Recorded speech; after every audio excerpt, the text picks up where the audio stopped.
The line at the Peachtree and Pine Cafe moved in little shuffles, a weekday hum of suits, scrubs, and students angling for caffeine before the city's heat settled in. Fluorescents buzzed. The grinder roared. Out on Peachtree Street, MARTA buses sighed at the curb and a siren dopplered somewhere south toward the courthouse. Ava Sinclair glanced at the chalkboard menu and kept her voice even. "Large iced Americano, light ice, and a bottle of water, please." She slid a business card-sized receipt into her wallet out of habit, the way she filed everything worth filing. Above the register, a tiny dome camera blinked a red dot. "Good," she noted. Cameras. Behind her, the door chimed. The vibe shifted.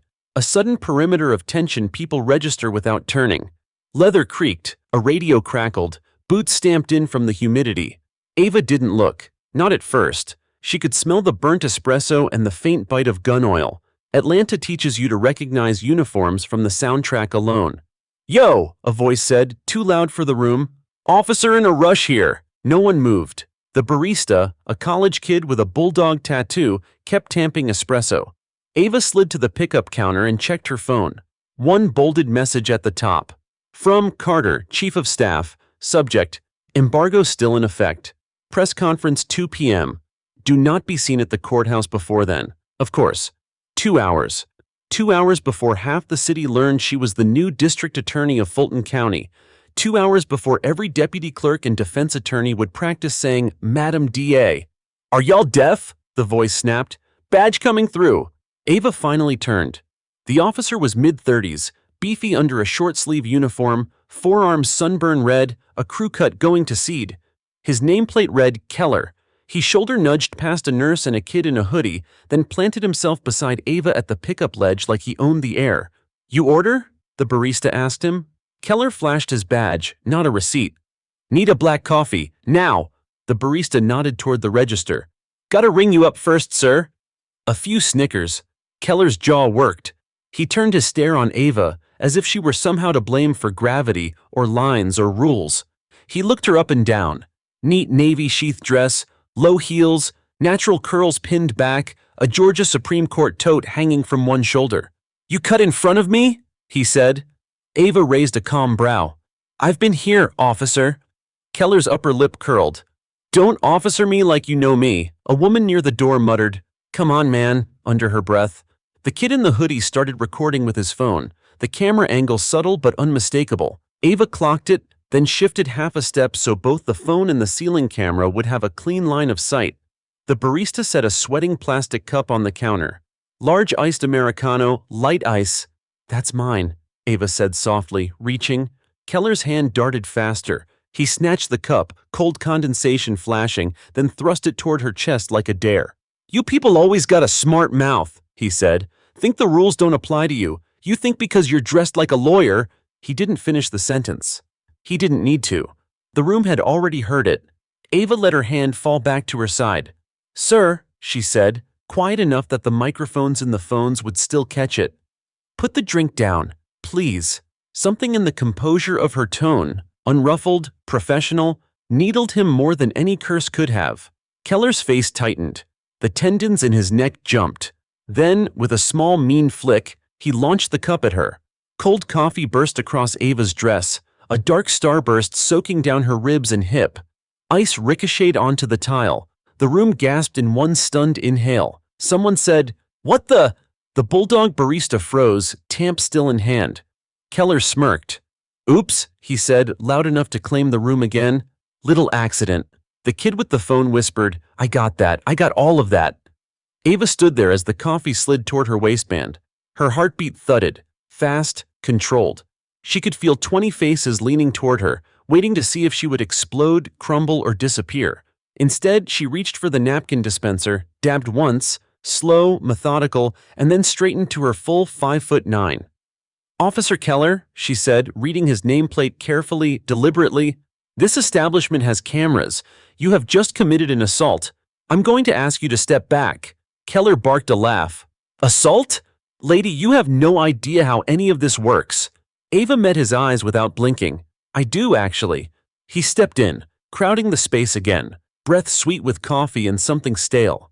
"Here's how it works. People like you don't—" The door chimed twice. two soft notes that didn't match the volume of the moment. The cafe's manager hustled out from the back, apron askew, face pale. "Officer, you need to leave," he said, voice shaking. "You can't do that. We'll call—" Keller pivoted, badge flashing again. "Yo, what? Huh? You want me to clear this place on a health code right now? You want me to call your owner and tell him his shop obstructed an officer?" Ava's wet dress clung like a second skin. She took one slow, measured breath and with her free hand, tapped a single contact on her phone.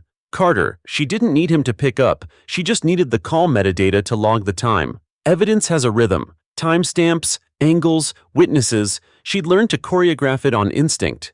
"Everyone saw that," the nurse said, voice firmer now. "We all saw it." Keller flicked his gaze around the room, irritation shifting to something else, a flicker of calculation. He wasn't young enough not to know what a viral moment could do to a career, but he wasn't old enough to have learned restraint. He planted his hands on his duty belt and tried to laugh it off. "Relax, she's fine. No harm, no foul." He tilted his head, studying Ava again, that sneer returning. "Besides, she'll get over it. People like her always do." Ava felt the old familiar heat snake through her. Anger, yes, but cleaner than that. Precision. She slid the Georgia Supreme Court tote off her shoulder and set it carefully on the counter, then angled her body so the red blinking dome above had her face and his, clean and clear. "My name is Ava Sinclair," she said, voice low but carrying. "You just assaulted a private citizen without cause. You threatened a business with retaliation, and you did it in front of witnesses and cameras." Keller scoffed. "What are you, an influencer?" Ava paused just long enough for the room to lean closer. "No," she said. "I'm a lawyer, and as of 2 o'clock this afternoon, I'm the District Attorney of Fulton County." The cafe went perfectly, electrically silent. A spoon dropped somewhere behind the espresso machine with a cartoonish clink. The kid with the phone whispered, "Oh my God." Keller's smirk didn't disappear, not immediately. It fought on his face like a bad signal, fading in and out as his brain chased her words down their implications. He opened his mouth, closed it again, and then glanced up at the camera as if realizing it had been a witness with a perfect memory the whole time. "You're lying," he said, but he didn't sound convinced. Ava didn't move. "At 2 p.m. the city will stop guessing," she said. "Until then, I'm still a private citizen with a right to stand in line without being assaulted or threatened. Step back, now." A murmur rose around them, not panic, not shouting, something steadier. The manager straightened a little. The barista put the tamp down. The nurse folded her arms. The kid lifted his phone higher. Keller's radio crackled on his shoulder, a dispatcher calling a unit number that wasn't his. The ordinary sound cut through the fragile quiet like a reminder that somewhere else, the job waited for grown-ups. His eyes darted to the door, to the ceiling camera, to the phones, back to Ava. A half-second stretched long enough to choose a road and live with it. He took one step back. "Fine," he said through clenched teeth. "Congratulations on your little job." He jerked his chin at the kid with the phone. "Post your video, get your likes." Then, as if needing one last jab, he added, "Power doesn't last." Ava held his gaze. "Accountability does." Keller shouldered past a display of biscotti and pushed through the door into the glare, boots loud on tile. The room stayed frozen for another beat, as if no one wanted to disturb the angle of truth they'd all just witnessed. Then breath returned in a rush. Ma'am," the manager stammered, thrusting a towel at Ava. "I'm so sorry." Ava took it, dabbed again, and let a small, controlled smile soften her jaw.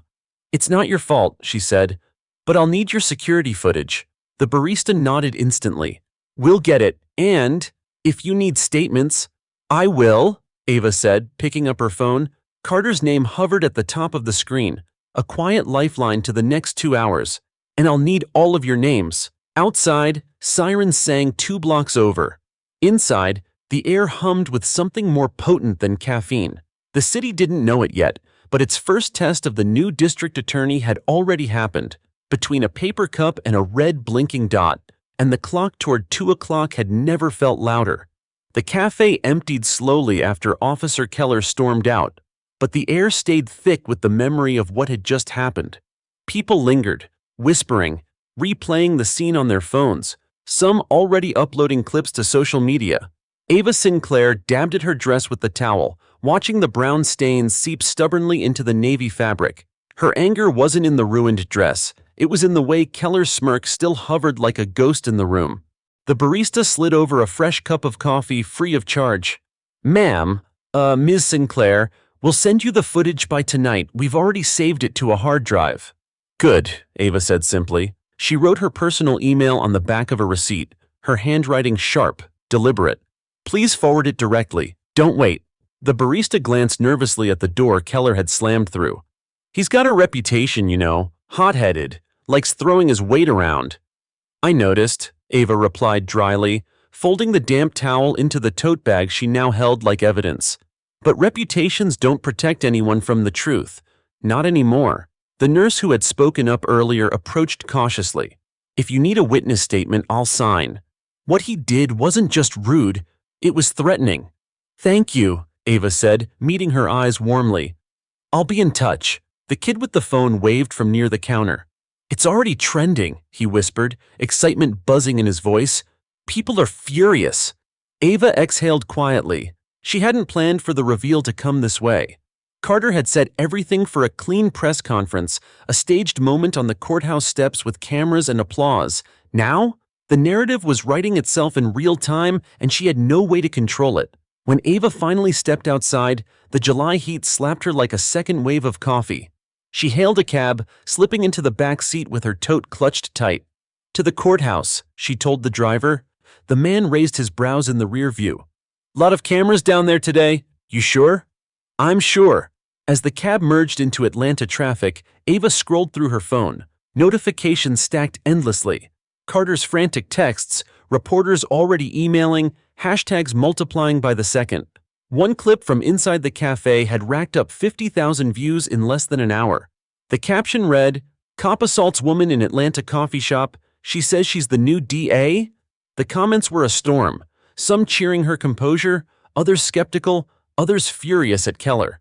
Ava watched them roll in, her heart pounding not with fear, but with a sense of inevitability. The story was out, and the city wouldn't wait until 2 o'clock. Across town, Officer Keller sat in his patrol car, jaw clenched as he scrolled through his own phone. His buddy in dispatch had already texted, "Bro, you're all over Twitter, you're screwed." Keller hurled the phone onto the passenger seat, swearing under his breath. He replayed the moment in his head, convincing himself it hadn't been that bad. Just a little spilled coffee, just a loud morning, but the words echoed. "District Attorney." "No way," he muttered. "She's bluffing, just some uppity lawyer." Still, doubt gnawed at him.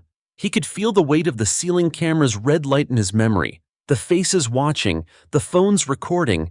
For the first time, Keller realized he might have picked the wrong fight. At the courthouse, Carter nearly ripped his tie off when he saw Ava step out of the cab. He rushed down the steps, whisper shouting, "Do you know what's happening online right now?" he hissed. "We had a plan, Ava, a plan. You were supposed to walk out at 2 o'clock, give your speech, smile for the cameras." "It wasn't my plan to get assaulted in a cafe," Ava interrupted flatly. She handed him the damp towel from her tote. "But here we are, evidence." Carter froze, towel dripping in his hands. "He threw this at you?" "Yes, and there's footage." "Oh, God." Carter rubbed his forehead. "The mayor's office is going to flip. The chief of police, they'll hear about it anyway," Ava said firmly.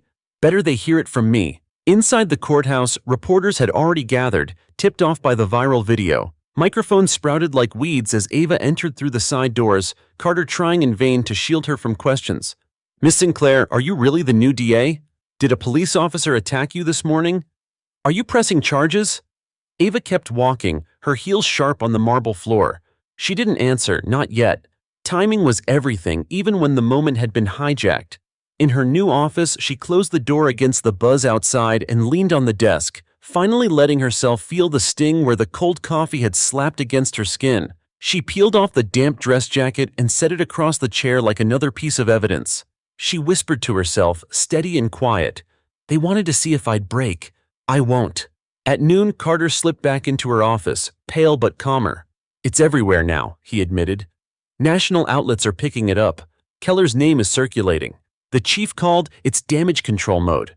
Ava stood, buttoning a fresh blazer over her blouse. She looked in the mirror, saw the DA she'd always envisioned staring back. Sharp, calm, unshaken. Then let's give them something they won't forget, she said. At 2 o'clock, she would walk out onto the courthouse steps as planned. But now the story wasn't just about a new DA being sworn in. It was about a corrupt culture being put on notice, and she intended to make sure Officer Keller's smirk would be the last of its kind. By 2 o'clock, the courthouse plaza looked less like a press conference and more like a protest rally. The viral cafe video had spread like wildfire, drawing not just reporters but ordinary Atlantans who wanted to see what the city's new district attorney would say. Homemade signs bobbed above the crowd. Accountability now, justice for all, fire Keller. Carter stood at the edge of the steps, sweating through his shirt, barking into his phone. Yes, she'll speak. No, we're not canceling. Just keep the mayor calm. He spotted Ava inside the vestibule and rushed over, his face caught between panic and awe. They're chanting your name, he said. Ava, they're literally chanting. She glanced through the glass doors where the chant of Ava Sinclair rose like a drumbeat. Her pulse quickened, but her voice remained level. Then we'd better not keep them waiting. As the doors opened, a wall of sound hit her. Reporters surged forward, microphones and cameras raised. The crowd pressed closer, the chants giving way to cheers and applause. Ava walked down the steps with steady grace, her navy blazer crisp against the summer glare, Carter trailing just behind her. The flashbulbs burst like fireworks. The air smelled of hot asphalt and nervous energy. She reached the podium, set between two stone columns of the courthouse. The seal of Fulton County glinted on its front. Ava placed both hands firmly on the wood, grounding herself. Good afternoon, she began. Her voice carried, amplified not just by the microphone but by the silence that fell instantly over the plaza. My name is Ava Sinclair, and as of this morning, I have been sworn in as District Attorney of Fulton County. The crowd roared. Some clapped, some whistled, some simply shouted her name again. Ava waited until the noise softened before continuing. This was supposed to be a simple introduction, she said, a chance to tell you who I am, what I stand for, and how I intend to serve this city. But life rarely follows a script. This morning, before many of you had your first cup of coffee, I experienced something no citizen, let alone any public servant, should ever face. Murmurs rippled through the crowd. The reporters leaned forward like sprinters waiting for the gun. In a local cafe, Ava continued, I was publicly harassed and assaulted by an officer of the Atlanta Police Department. He threw a drink at me, threatened a business, and attempted to intimidate me. He did this not knowing who I was, but assuming I was powerless. He was wrong. The crowd erupted again. Gasps, anger, applause mingling together. Signs waved higher, and chants of shame, shame broke out. Ava let the noise crest, then raised a hand. Slowly the plaza quieted. I stand here not just as your new district attorney, but as a woman who knows firsthand the pain of discrimination. What happened to me this morning wasn't unique. It happens in neighborhoods, in schools, in workplaces every single day. Too often, it happens with a badge and goes unpunished. Her voice sharpened. That ends now. The plaza exploded into cheers, louder than before. Carter's eyes widened. He hadn't written this speech. This was all her. Meanwhile, in a nearby precinct, Keller watched the live stream on a mounted TV. His face reddened as Ava's words cut through the static. The room around him filled with mutters and side glances. One officer whispered, You're cooked, man. Keller slammed his fist on the table. She's grandstanding. She's using me for clout. None of this will stick. But even as he said it, he knew the truth. The tide had already turned, and he was the one being swept away. Back on the courthouse steps, Ava pressed forward. As district attorney, I pledge transparency. I pledge accountability. And I pledge that no one, no officer, no official, no position of power will be above the law. She leaned closer to the microphone, her words ringing with conviction. To Officer Keller, and to anyone who thinks they can abuse their authority without consequence, you are on notice. The crowd thundered. Reporters shouted over one another, but their voices were drowned out by chants of, On notice! On notice! Carter stepped forward nervously, whispering in her ear, That's enough, Ava. End strong. But Ava wasn't done. She looked directly into the cameras, knowing the whole nation might be watching. I want every citizen of the city to know. You are not powerless. Your voice matters. Your dignity matters. And if anyone tries to take that from you, my office will fight for you. This is your justice system. And together, we will rebuild trust in it. She stepped back from the podium. The plaza erupted, a sea of cheers and applause rolling like thunder across the marble steps. For the first time since the coffee had hit her dress, Ava let herself breathe deeply. The city wasn't just listening. They were standing with her. Inside the courthouse, Carter wiped his brow, half laughing, half panicked. "Well," he said, "so much for a quiet first day." Ava gave a small smile. "Quiet days don't change anything." As she walked back inside, the chants still echoing outside, she knew the fight had only begun. But she also knew this. She had the city's attention, and she would not waste it. And somewhere across town, Officer Keller felt the ground beneath him starting to give way. The precinct buzzed like a hornet's nest. Phones rang non-stop, reporters loitered outside, and every conversation seemed to end in a nervous glance at the television hanging over the lobby. On screen, footage of Ava's press conference looped again and again, her words bolded in captions. "To anyone who thinks they can abuse their authority without consequence, you are on notice." Officer Keller sat in a conference room with his union rep, jaw tight, fingers drumming against the table. His phone lit up with dozens of missed calls, texts from old friends, and one sharp message from his captain. "Keep quiet. Don't make this worse." Across the table, the union rep, a grizzled man named Rourke, leaned back in his chair with a sigh. "Ken, you've really stepped in it this time. That video's everywhere." Keller shot back, "It was coffee, a stupid cup of coffee. Everyone's acting like I pulled a gun on her." "Doesn't matter," Rourke said flatly. "Optics are reality now.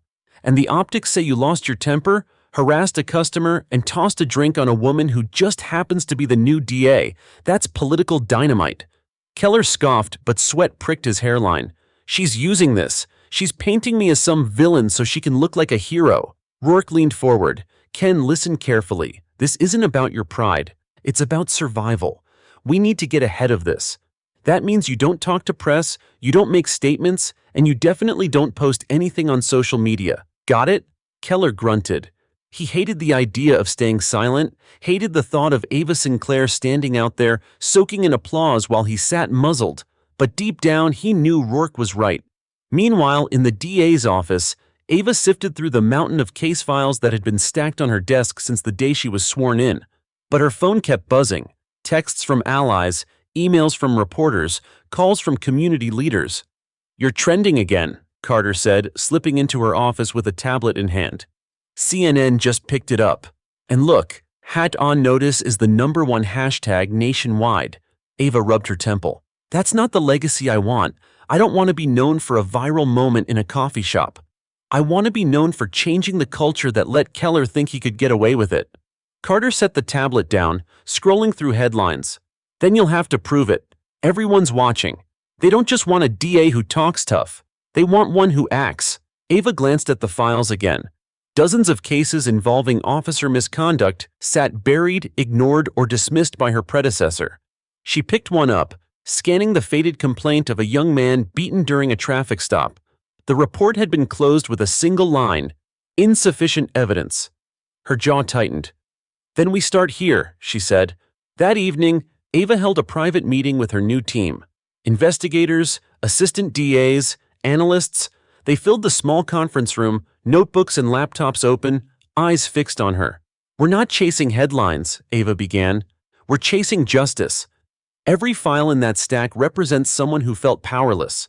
We're going to reopen them one by one. No more rubber stamps, no more cover-ups." One investigator, a former cop named Daniels, shifted uncomfortably. "Ma'am, with respect, if you go after Keller, you'll have the union, the department, and half the city council breathing down your neck. They'll call it a witch hunt." Ava met his eyes. "Then let them. I didn't take this office to make friends. I took it to make change." The room went quiet for a moment, then slowly, heads nodded, pens scratched, laptops clacked. Her team was with her. Across town, Keller sat in a bar with two fellow officers trying to drown his frustration in cheap beer. A muted TV above the bar flashed Ava's face again, and the headline burned his eyes. "New DA takes hardline on police misconduct." One of the officers muttered, "She's coming for us, man. You'll be the first, but you won't be the last." Keller slammed his glass down. "She's not coming for me. I'll fight this. I've got the union, I've got the department, hell, I've got years of service. She's not going to ruin me over a coffee spill." But even as he said it, the doubt lingered. He could feel the city turning against him. Late that night, Ava sat in her office alone, city lights flickering outside the tall windows. She picked up her phone and watched the cafe video again, not out of vanity, but out of purpose. She studied every frame, every angle, every witness who had spoken up. "This isn't just about me," she whispered. "It's about everyone who's ever been told they don't matter." She set the phone down, grabbed the first case file, and began highlighting key passages. The night stretched long, but Ava didn't mind. She wasn't just preparing for a fight. She was preparing to change the rules of the game. And across the city, Keller tossed in bed, unable to sleep, the sound of Ava's words echoing in his skull. "To anyone who thinks they can abuse their authority without consequence, you are on notice." Morning sunlight poured through the tall windows of the DA's office, casting long streaks across Ava Sinclair's desk. She hadn't left the courthouse since the day before. A half-empty cup of tea sat cold beside a stack of folders, and her jacket hung over the back of the chair. The city outside was waking up, but Ava had been awake all night. Carter entered quietly, balancing 2 steaming cups of coffee. "Figured you'd need the real thing," he said, setting one down. "It's from the cafe across the street. No drama this time." Ava smirked faintly. "Let's hope." She opened the top folder, eyes already sharp despite her fatigue. This one. A young man, Marcus Hale. He filed a complaint 2 years ago against Officer Doyle. Said Doyle beat him during a traffic stop. The file was closed in less than 24 hours. Insufficient evidence. Carter skimmed the page. "I know Doyle. He's Keller's old partner." Ava's eyes narrowed. "Of course he is." Later that morning, she convened a small group in the conference room. Investigator Daniels, Assistant DA Riley, and a young analyst named Priya. The file sat in the center of the table. "Marcus Hale," Ava began. 19 years old at the time, no criminal record, pulled over for a broken taillight. He left that night with a concussion, 2 cracked ribs, and a charge for resisting arrest. Daniels leaned back, skeptical. "I've heard about this one. Word around the precinct was Marcus mouthed off, tried to run. It got messy." Ava slid a photo across the table. Marcus's hospital intake sheet, a concussion from a flashlight, contusions consistent with repeated blows while restrained. "That's not messy. That's abuse." Riley tapped the file. "And the charge? Resisting?" "Dismissed," Ava said. "No follow-through, which means they didn't want it in court. Too risky." Priya chimed in, flipping open her laptop. "I pulled Marcus's social media from that time. He posted a photo, face bruised, eye swollen shut. Said he was afraid to file a complaint but did it anyway. He tagged Keller and Doyle. It got a few hundred shares before it disappeared." Ava's jaw tightened. "Buried." Daniel shifted uncomfortably. "With respect, DA Sinclair, if you go after Doyle, you're not just poking the bear.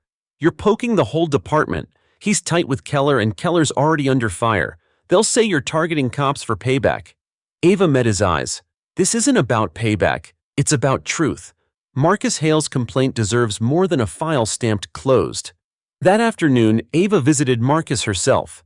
He lived in a modest apartment on Auburn Avenue, paint peeling on the stairwell, the smell of fried food drifting from open windows. When Marcus opened the door, he was cautious, a trace of old bruises still visible in faint scars along his jaw. "Ms. Sinclair?" he asked, surprised. "The DA?" "Yes," Ava said warmly. "Can I come in?" Marcus hesitated, then stepped aside. His mother hovered in the kitchen doorway, arms crossed protectively. Ava sat on the edge of the couch, careful to meet Marcus at eye level. "I've been reviewing your case. I know you filed a complaint against Officer Doyle. I know nothing came of it. I want to change that." Marcus blinked, disbelief flickering across his face. "No one's ever said that before. They all told me to drop it, move on." "Moving on is your choice," Ava said gently. "But if you still want accountability, I need your help. I need you to tell your story again, this time with me listening." His mother stepped forward, her voice sharp. "And what happens when they come after him again? When they drag him back in and say he's lying?" Ava turned to her, steady. "Then I'll be standing next to him in court. They won't silence him this time." The room went quiet. Finally, Marcus nodded. "Okay, I'll talk." Back at the precinct, Doyle sat at his desk, scrolling through the news on his phone.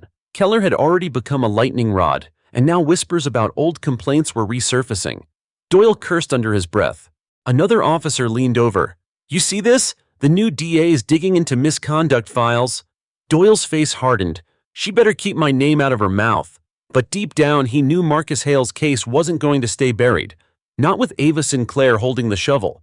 That night, Ava drafted a press release but left it unsigned on her desk. She wasn't ready to go public, not yet. This wasn't about grandstanding. It was about building a case strong enough to withstand the storm Keller, Doyle, and the union would unleash. Carter poked his head in, tie loosened, exhaustion etched into his face. "You're not leaving, are you?" "Not tonight," Ava said, flipping through Marcus's file again. The city wanted a DA who wouldn't look the other way. That's exactly what they're going to get. She looked out at the Atlanta skyline, glowing in the summer night. Somewhere out there, Marcus Hale was finally being heard. And somewhere else, Keller and Doyle were plotting to silence him again. Ava tightened her grip on the folder. "Not this time," she whispered. By dawn, the city's power brokers were already circling. The mayor's office sent a terse email. "Di Sinclair, your office's inquiries into prior misconduct are raising concerns. Please consider optics before pursuing cases tied to active officers."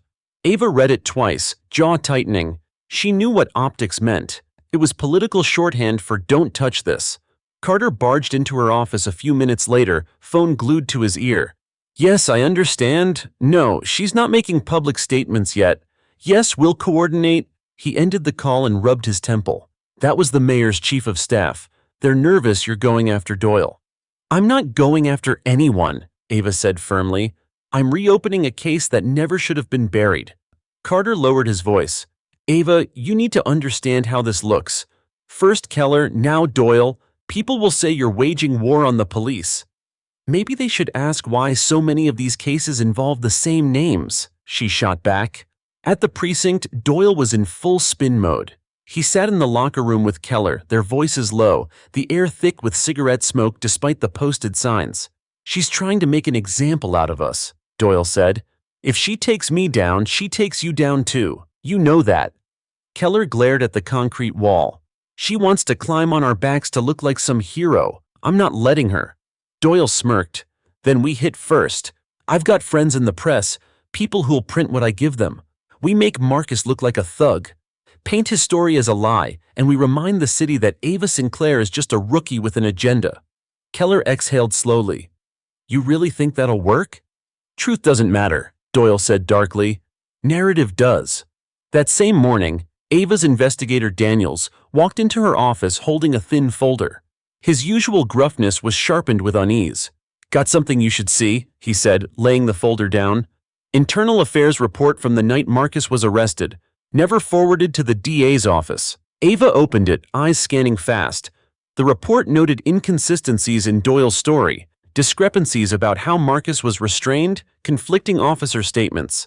Buried in the appendix was a witness statement from a neighbor who'd seen Marcus already handcuffed when Doyle struck him.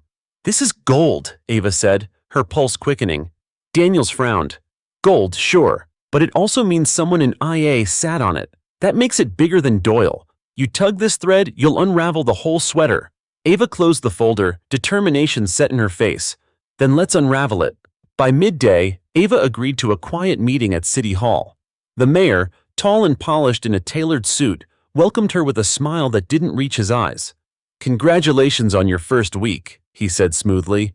"You certainly know how to make headlines." Ava didn't flinch. "Headlines weren't my choice." The mayor leaned back. "Look, Keller embarrassed himself fine, but Doyle, he's well connected. His family's been part of this city's fabric for decades. Stirring that pot could cost us both." "I didn't take this office to protect reputations," Ava said. "I took it to protect citizens." The mayor's smile thinned. "You keep pushing, you'll find yourself isolated. Think carefully, Ms. Sinclair. A DA without allies is a DA who doesn't last long." Ava stood, meeting his gaze squarely. "Then I'll stand with the people. That's more powerful than any office in this building." Outside, reporters swarmed her with questions, but Ava brushed past them, her mind already moving. She returned to her office, where Marcus and his mother waited nervously. "They've already started calling," Marcus said, eyes wide. "Reporters asking about my record, about fights I got into in high school. They're trying to drag me through the mud."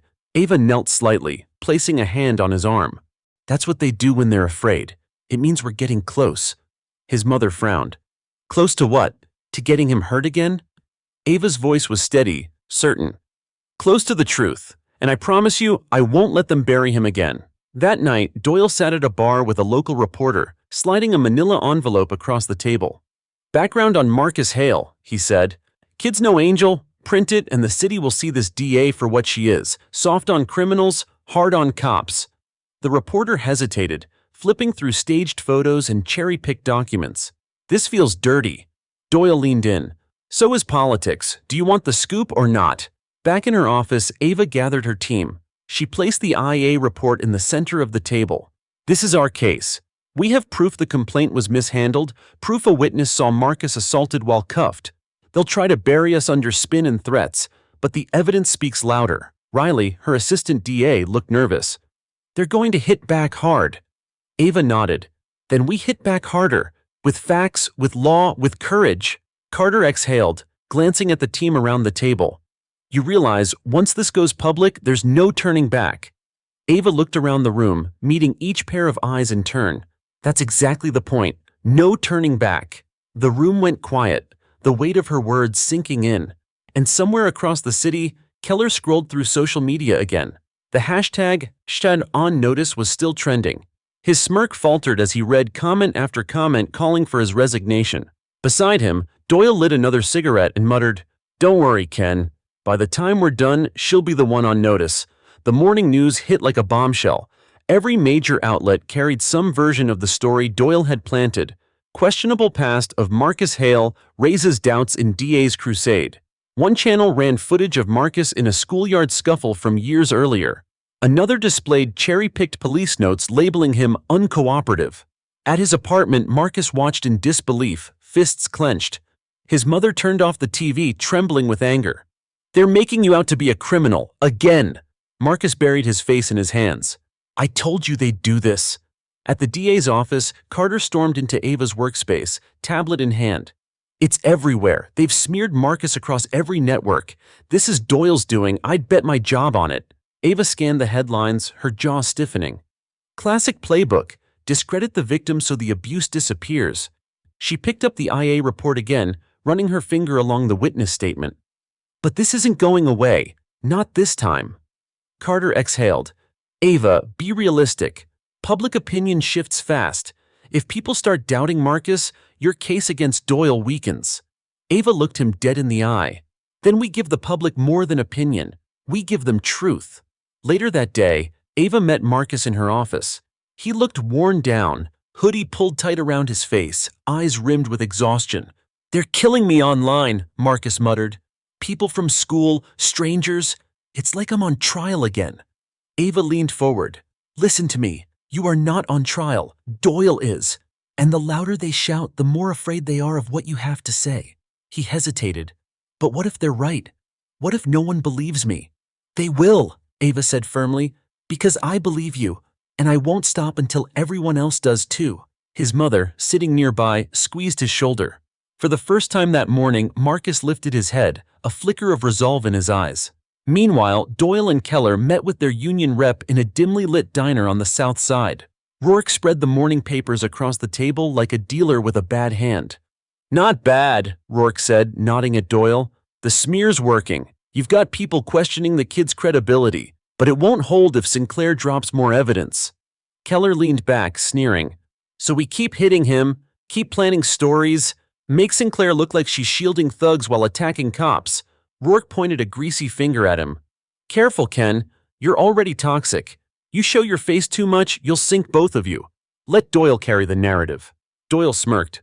"Gladly. If Sinclair wants a war, I'll show her how dirty it gets." At the courthouse, Ava's team gathered in the conference room. Investigator Daniels set down a stack of photos. "Surveillance footage from the street where Marcus was arrested," he said. "A neighbor's camera picked up audio. You can hear Marcus shouting he's already cuffed. Then," he pressed play on his laptop. A harsh voice barked, "Stay down!" followed by the sickening thud of a blow. Marcus's muffled cry filled the room. Silence followed. Then Riley, the assistant DA, whispered, "That's it. That's the missing piece." Ava nodded slowly. "This isn't just Marcus's word anymore. It's proof." Priya typed furiously on her laptop. "If we release this, it'll blow Doyle's smear campaign apart. but it'll also put a target on us. They'll know we've got more. Ava stood. Good. Let them know. That evening, Ava called a press conference. The courthouse steps were once again flooded with cameras, reporters, and angry citizens holding signs. Doyle himself showed up across the street, leaning casually against a squad car, smirk fixed in place. Keller lingered beside him, arms folded. Ava approached the podium, holding a USB drive in her hand. This morning, the public was told Marcus Hale's story couldn't be trusted, that his past outweighed his pain. That narrative is false, and I have the proof. Gasps rippled through the crowd as she handed the drive to a tech crew. Within seconds, the footage played on a giant screen set up beside the steps. Marcus's voice cried out. The thud rang out, the truth echoing louder than any headline. Reporters shouted questions, flashes erupted.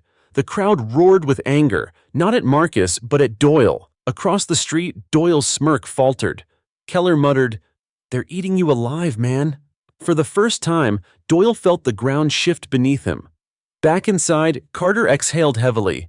"You just painted a bullseye on your back. Doyle won't stop here." Ava closed the folder in her hand. "Neither will I." She looked out at the plaza below, where chants of justice for Marcus filled the summer air. The line had been drawn. On one side stood Doyle, Keller, and the system that protected them.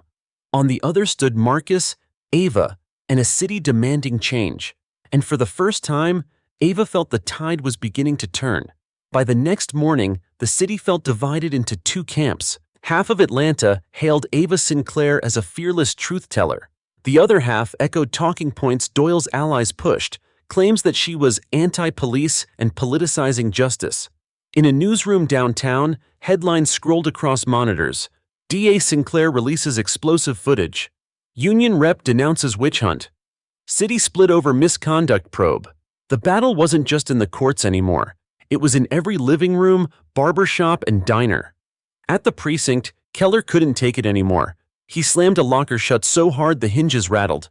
"She's making us all look dirty. The brass won't even back us up now." Doyle, calm as ever, lit a cigarette just outside the back door. "Relax. Panic is what she wants. We control the story. We remind people that the DA's turning criminals into martyrs." Keller spat on the ground.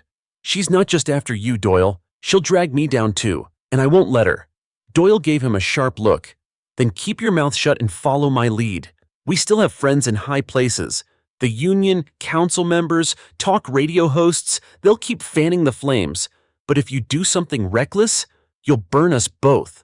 Keller said nothing, but his jaw tightened. Recklessness was already in his blood. At the DA's office, Ava gathered her team for an early briefing. The conference room smelled of stale coffee and ink from freshly printed reports. Priya projected a chart onto the screen. Public sentiments shifting in our favor. After the footage release, positive mentions of the DA's office spiked 30%. But, she clicked to the next slide. So did threats. Social media chatter is ugly. We've flagged at least a dozen credible threats against Marcus and his family. Marcus sat quietly at the back of the room, hood pulled over his head, listening. He looked up at Ava. "This is my fault, isn't it? If I'd just stayed quiet." "No," Ava interrupted, her tone sharp but warm. "This is their fault. They're afraid because you spoke the truth. Fear makes people dangerous, but it also proves you're making an impact." Daniels, arms folded, leaned forward. "Impact or not, we need protection details. If Doyle's camp is desperate enough, they won't just smear, they'll intimidate." Ava nodded. "Do it, no more waiting." That afternoon, Ava appeared on a local radio show. The host leaned in, microphone hot, voice dripping with skepticism. "DA Sinclair, critics say you're targeting good officers to score political points. How do you respond?" Ava leaned closer, steady and firm. "I'm not targeting anyone. I'm reopening files that were ignored. The footage speaks for itself. Abuse happened and it was covered up. If we don't face that truth, the city will never heal." Callers lit up the phone lines. Some praised her, others shouted accusations. Ava answered every question calmly, refusing to be rattled. Across town, Doyle listened from his car, muttering under his breath. He turned the dial off and growled, "She's smarter than I thought." That night, Keller couldn't sleep. He paced his apartment, the glow of the television flickering against his walls.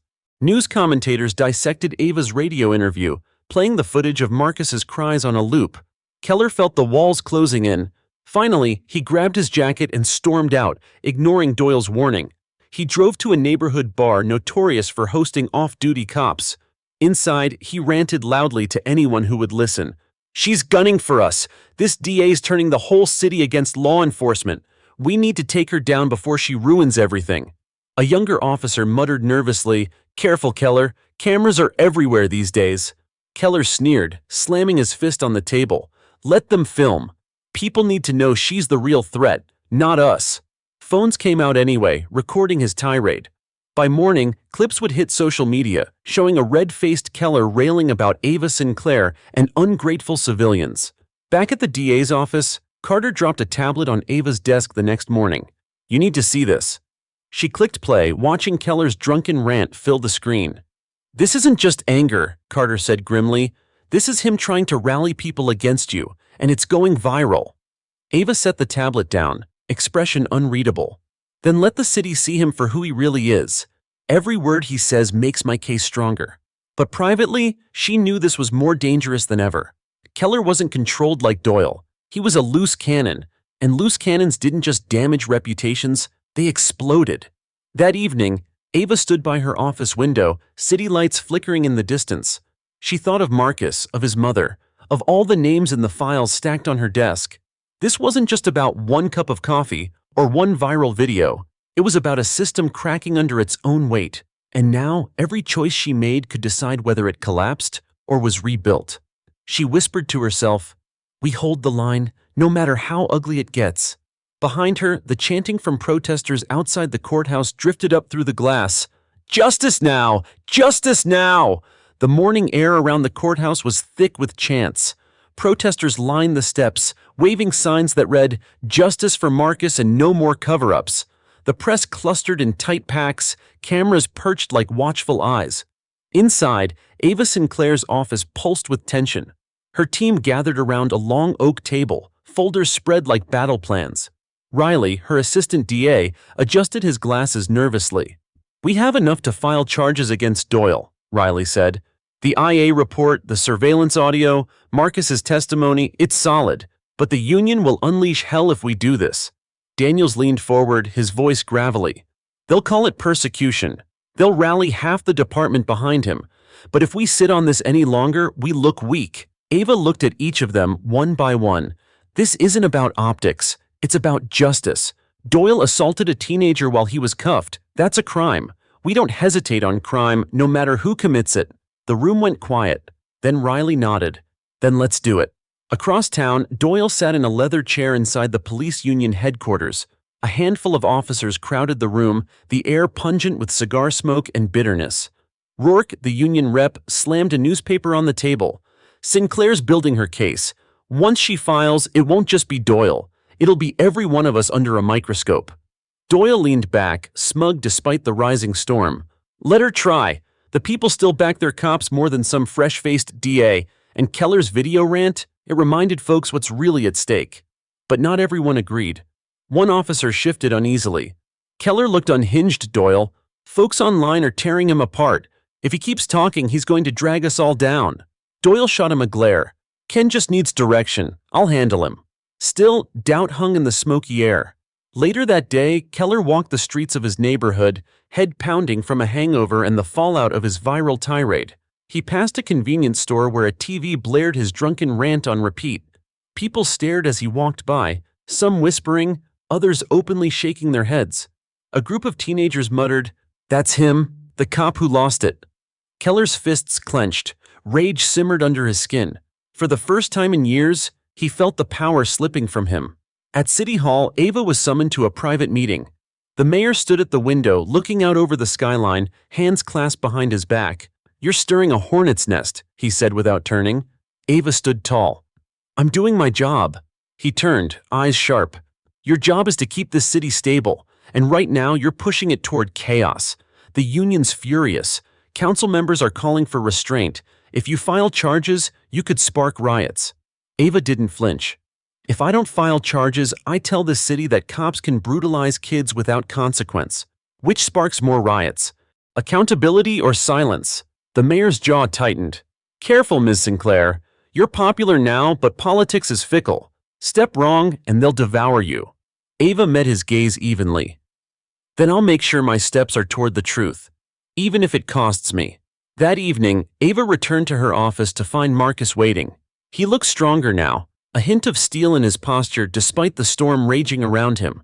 They're trying to bury me again, he said quietly. But seeing you fight, it makes me think maybe this time's different. Ava sat beside him. It is different, because you're not alone, and the city's watching. Marcus nodded, his hands tightening into fists. Then let's finish this. Across town, Doyle cornered Keller in the precinct parking lot. Keller leaned against his car, cigarette dangling from his lips. You've made us both look like fools, Doyle snapped. Keller smirked bitterly. I only said what we're all thinking. Sinclair's gunning for us. You said it drunk on camera, Doyle shot back. Now half the city thinks we're animals. You want to take her down? Fine, but do it smart. No more rants, no more slips. One mistake and we're finished. Keller flicked his cigarette away, eyes cold. Then maybe it's time we stop talking and start acting. Doyle studied him, unease creeping in. Keller wasn't a man who thought about consequences. He was a man who pulled triggers. By midnight, Ava sat alone at her desk, the city quiet outside. She signed the paperwork authorizing charges against Officer Doyle: assault, misconduct, obstruction. Her pen carved a line in history, one she knew couldn't be erased. She leaned back, exhaling slowly. She could already hear the backlash, the protests, the storm of anger. But in the silence of her office, she felt something else too. Resolve. This wasn't just about Doyle. It wasn't even just about Marcus. It was about every voice that had been silenced. And as the first copy of the indictment slid into a file folder, Ava whispered, "No more." The news broke before sunrise. D.A. Sinclair files charges against veteran officer. Headlines ran across every screen, every feed, every radio station. The city of Atlanta awoke to a new reality.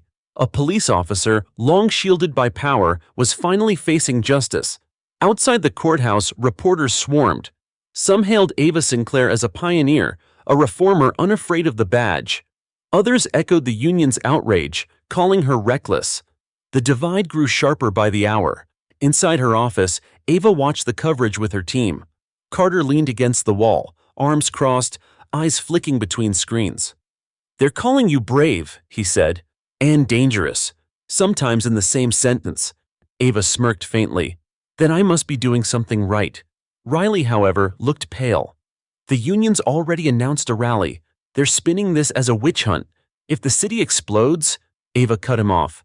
"If the city explodes, it won't be because I filed charges. It'll be because people are tired of being ignored." At the precinct, Doyle sat in a cramped office, reading the indictment. The words swam on the page, each one a nail in the coffin of his reputation. Assault, misconduct, obstruction. He crumpled the paper, slamming it onto the desk. Keller paced nearby, restless as ever. "They're making an example of you," Keller muttered. "And if you go down, they'll come for me too." Doyle glared. "Then we don't go down, we fight." Keller smirked, but it was a bitter smile. "Fight how? The DA's got the public on her side now. The kid's a symbol. You're the villain." "Symbols can be broken," Doyle snapped. "All it takes is the right story, or the right event." Keller tilted his head. "Careful, Doyle. You're starting to sound like me." Meanwhile, Marcus walked through his neighborhood with a newfound sense of weight on his shoulders. Strangers stopped him on the street, shaking his hand, thanking him for speaking up. Others whispered behind his back, repeating Doyle's smears. His mother walked beside him, chin high despite her nerves. "Don't let their stares get to you," she murmured. "I won't," Marcus said, though his voice wavered. I didn't ask to be the face of all this." She squeezed his arm. "Heroes never do." Back at City Hall, the mayor convened an emergency meeting. Council members argued loudly across the chamber, voices bouncing off marble walls. "She's dividing the city," one shouted. "She's doing what we should have done years ago," another retorted. The mayor raised his hand for silence. "We can't ignore the fallout. Protests are planned for tomorrow. Businesses are calling for calm. If we don't control this, Atlanta will become a battlefield." From the gallery above, journalists scribbled furiously. The city's leadership was cracking under the weight of Ava's decision, and the whole world was watching. That night, Ava returned to her apartment for the first time in days. She barely closed the door before her phone buzzed. A text from an unknown number lit up the screen. "Drop the case or pay the price." She froze, thumb hovering. More messages followed. "We know where you live. You can't protect him forever." Carter arrived minutes later after she called. He scanned the threats, his expression dark. "They're trying to scare you off." "It won't work," Ava said, though her pulse raced. Carter placed a hand on her shoulder. "Then we double security. You're not walking into court alone tomorrow." Across town, Keller nursed a drink in a dingy bar, eyes glued to the TV. The screen replayed Ava's press conference, her steady voice filling the smoky room. "She thinks she's untouchable," Keller muttered. "Thinks she can tear us down and walk away clean." The bartender raised an eyebrow. "Sounds like she's winning." Keller's jaw tightened. "Not for long." The next morning, the courthouse plaza was a boiling cauldron. Protesters on both sides clashed verbally. Chants of "Justice for Marcus" colliding with cries of "Back the Blue!" Police erected barricades to keep the groups apart, but tension crackled in the humid air. Ava arrived flanked by security. Cameras followed her every step as she walked up the courthouse stairs. Protesters shouted her name, some in support, others in fury. Inside, the courtroom buzzed with anticipation. Reporters filled every seat, pens poised. Doyle sat at the defense table in a crisp suit, jaw clenched, eyes darting toward Ava with cold hatred. Keller lurked in the back, arms folded, his glare burning holes into the wood-paneled walls. The judge banged the gavel. "Court is in session." Ava rose, file in hand. "Your Honor, the people of Atlanta bring charges against Officer Doyle.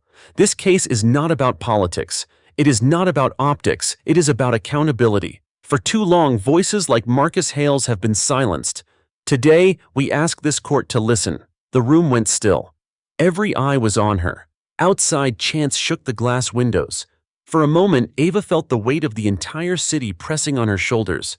But she stood tall, steady, unflinching. The fight had only begun. The courthouse was suffocating under the weight of expectation. By sunrise, camera crews had already staked their claim on the front steps, their cables snaking like vines across the pavement. Protesters arrived in waves, families holding "Justice for Marcus" signs on one side, union supporters waving "Back the Blue" banners on the other. A line of police kept the groups apart, their hands resting tensely on their belts. Inside, the courtroom filled to capacity. The buzz of whispered conversations echoed off the oak-paneled walls. The gallery was packed with reporters, city officials, and curious citizens who had managed to snag a seat. At the prosecution's table, Ava arranged her files with calm precision. Her suit was immaculate, her posture steady, but inside, her chest hammered like a drum. Riley leaned over, whispering, "The jury's been seated. Mixed crowd. A couple of veterans, a teacher, even a small business owner. Could go either way." Ava nodded. "Then we show them the truth and let it speak for itself." Across the aisle, Doyle sat stiffly beside his attorney, a well-paid litigator named Mitchell Graves. Doyle's jaw was clenched, his hands gripping the edge of the table until his knuckles turned white. Behind him in the gallery, Keller sat like a storm cloud, arms crossed, eyes burning into Ava as if he could strike her down with his glare alone. The judge entered, robes flowing, and the gavel cracked. "Court is now in session, the state of Georgia versus Officer Thomas Doyle."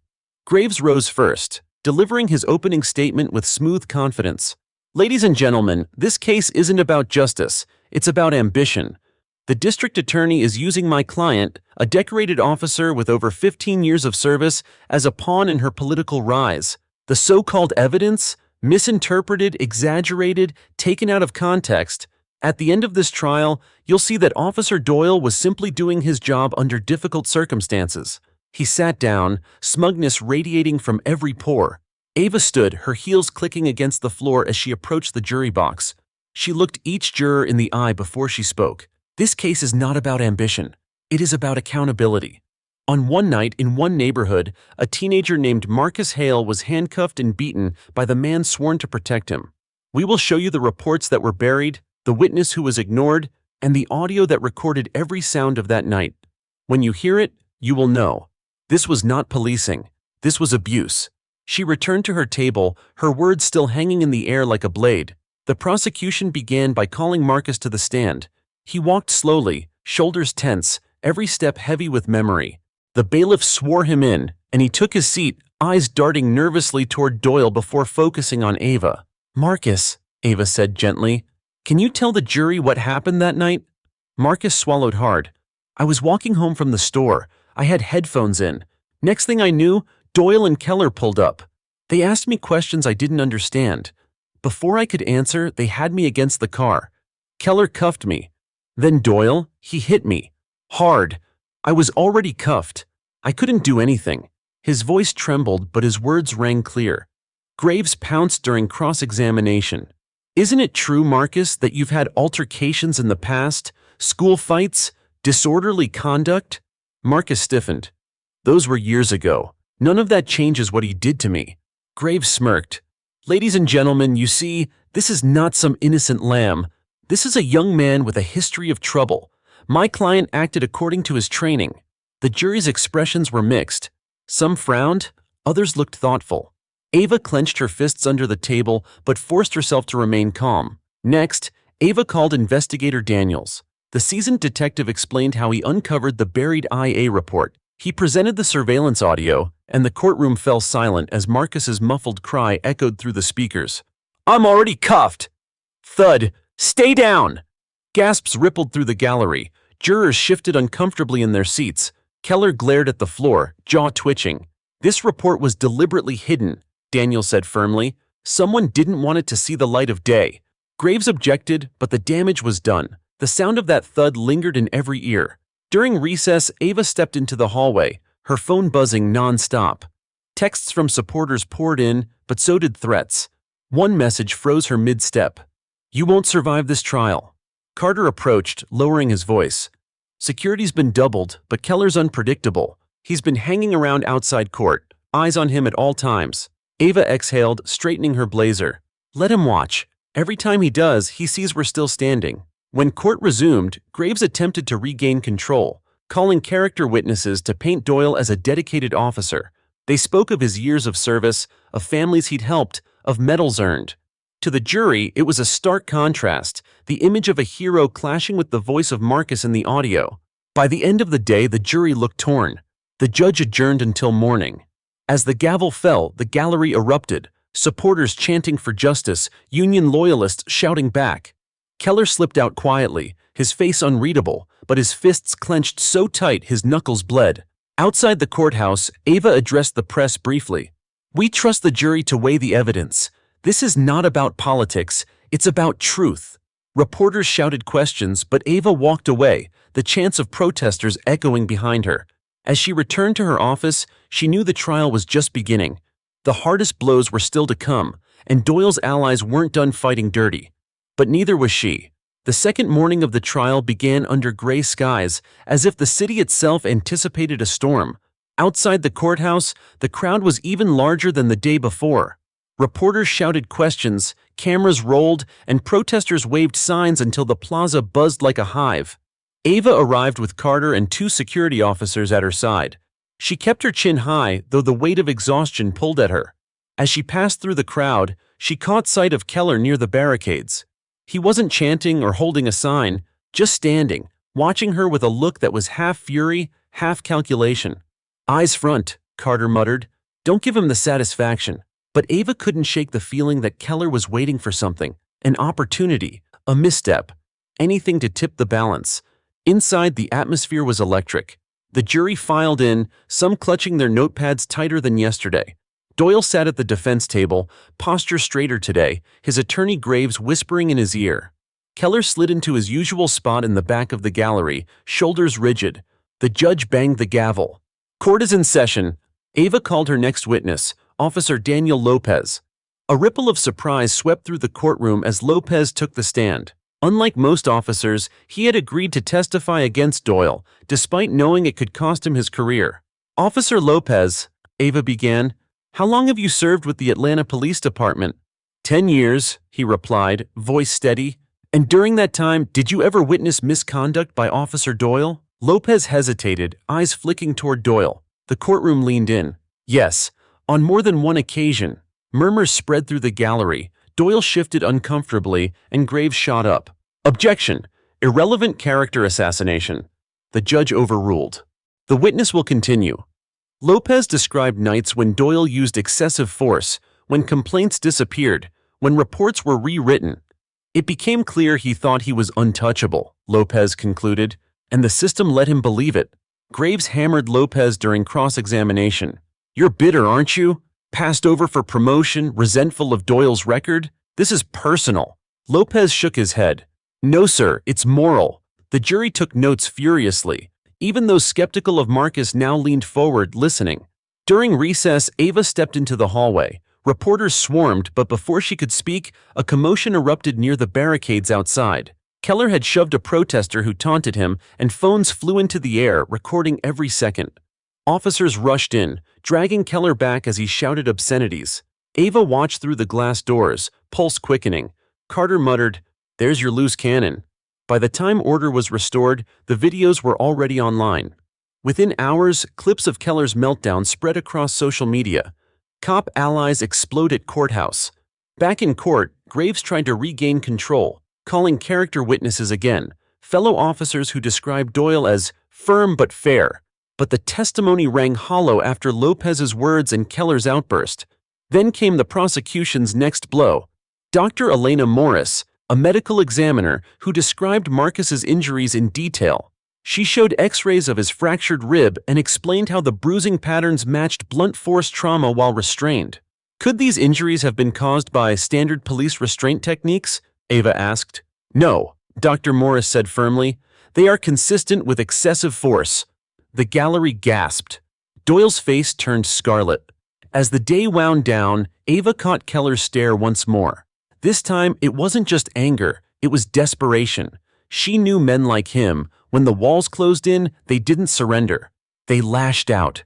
That night, Ava met with her team at the DA's office. Riley flipped through notes, voice shaking. Lopez was strong. Dr. Morris sealed the medical piece, but Keller's stunt today? It scared people. We've had calls warning us to back off. Ava rubbed her temples. Fear is their last weapon. That means we're getting close. Daniels leaned forward. Close or not, Keller's unpredictable.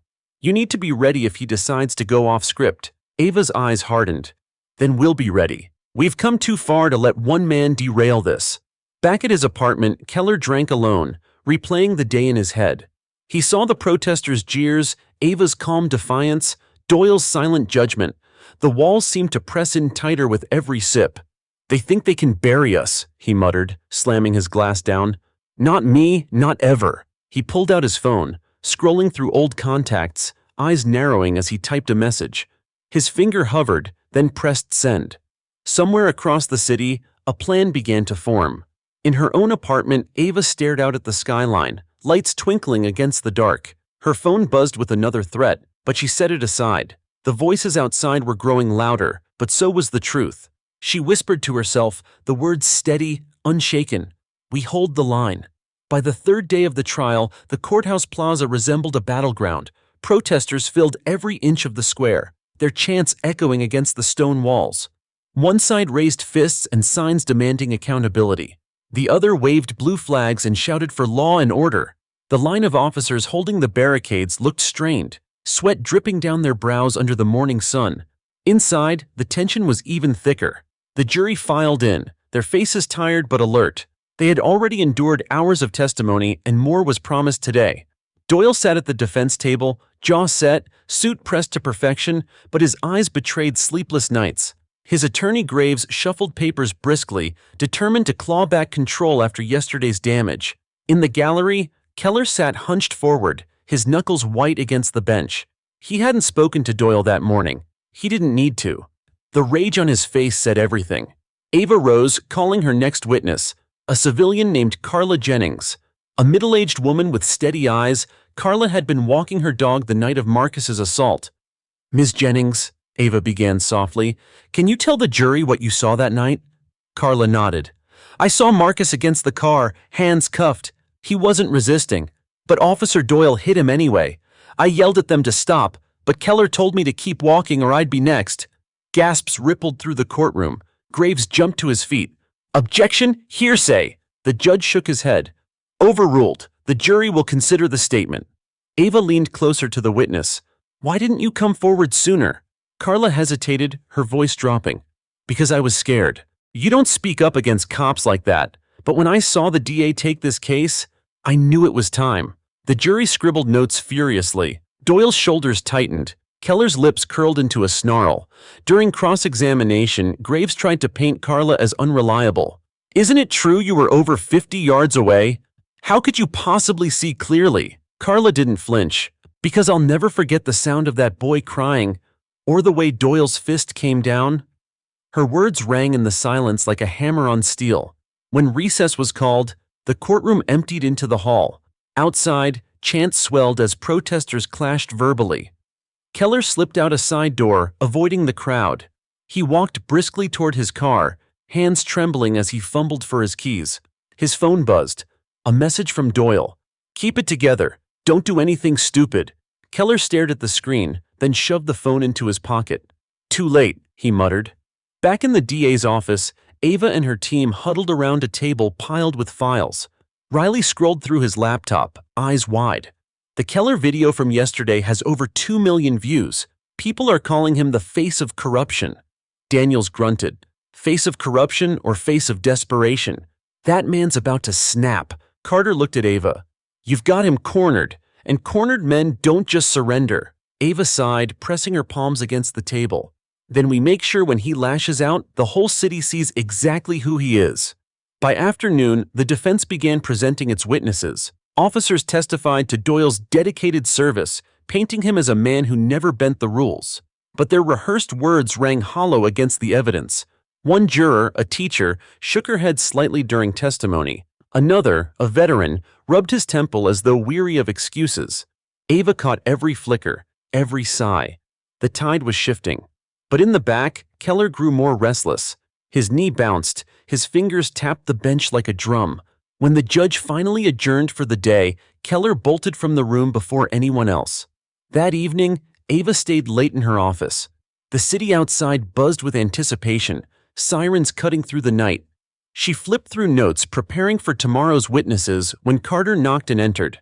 You've got to see this, he said, handing her a tablet. On the screen was a shaky live stream. Keller, red-faced and wild-eyed, ranted in a dimly lit bar. They think they can destroy good cops. They think a DA in a fancy suit can break us. Well, I won't let her. If the system won't protect us, I'll handle it myself. The stream cut off abruptly. Ava's stomach nodded. He's escalating. Carter nodded grimly. And he's unpredictable. You need to be careful. Across town, Keller stumbled out of the bar, rage boiling in his chest. The city lights blurred around him as he muttered, "She won't win, not like this." He pulled his hood up and disappeared into the night, every step heavier, every thought darker. Meanwhile, Doyle sat alone in his apartment, the indictment heavy on his table. He poured a drink, staring at his reflection in the glass. For the first time, he wondered if Keller was right, if this wasn't just about survival in court, but survival in the streets. But even Doyle felt the edge of fear. He had unleashed a storm he could no longer control. As midnight struck, Ava stood by her window, staring out at the courthouse across the city skyline. Her phone buzzed with another threat, but she ignored it. This wasn't about fear anymore. It was about holding the line. She whispered to herself, steady and unshaken, "Tomorrow we go harder." And somewhere in the city, Keller whispered the same words, though with a promise of chaos rather than justice. The courthouse plaza was louder than ever. By dawn, protesters were shoulder to shoulder, their chants rising like thunder. The barricades strained against the press of bodies, officers barking orders as signs clashed above heads. Reporters jostled for position, their cameras capturing every tense exchange. Inside, security was doubled. Metal detectors beeped nonstop, and deputies scanned every face. Ava entered flanked by Carter and 2 guards, her expression calm though her nerves coiled tight. She had read Keller's late-night rant, had seen the rage in his eyes. She knew today would test every boundary. As she walked through the lobby, whispers followed. That's her. The DA. Some faces held admiration, others contempt. Ava kept her gaze straight, shoulders squared. In the courtroom, Doyle sat at the defense table, his suit immaculate but his eyes bloodshot. His attorney Graves muttered strategy, but Doyle barely listened. He was focused on the door, on Keller, who slipped in late and slid into the back row. Keller's hood shadowed his face, but the fury in his posture was unmistakable. The judge's gavel cracked. Court is in session. Ava began by calling her next witness, a data analyst from the DA's office. He presented records showing multiple misconduct complaints against Doyle, complaints that had mysteriously vanished from official files. Screens displayed the documents, their redacted lines glowing like scars. "These aren't accidents," the analyst said firmly. "This was a pattern of concealment." The jury murmured, eyes narrowing at Doyle. Graves objected, claiming the documents were irrelevant administrative clutter, but the judge allowed them. The damage was done. During recess, Ava stepped into the hallway. Carter walked close, his hand hovering near his holster as though expecting trouble. The air buzzed with noise from outside. Chants, horns, the restless hum of a city on edge. That's when it happened. Keller broke from the crowd, shoving past a guard, his voice a ragged shout. "She's destroying good men!" His eyes were wild, veins standing out on his neck. Security lunged, but not before Keller hurled a coffee cup, its contents splattering against the marble wall inches from Ava. Gasps rippled through the hall. Cameras flashed, capturing every second. Carter tackled Keller against the wall, forcing him down as guards swarmed. Protesters screamed, reporters shoved microphones forward. Ava froze for a split second, heart hammering, then forced her breath steady. She wiped a stray drop of coffee from her sleeve, turned toward the cameras, and said clearly, "This is exactly why accountability matters." The word spread across the internet before Keller was even dragged away in cuffs. Back in the courtroom, chaos spilled over. Graves demanded a mistrial, calling the courthouse a circus. The judge denied the motion but ordered tighter security. Doyle sat stiff, his jaw grinding, sweat beading on his forehead. The jury, shaken by the hallway spectacle, looked even more attentive now. They had seen the fury firsthand, seen the violence aimed at Ava. The contrast between her calm defiance and Keller's rage was seared into their minds.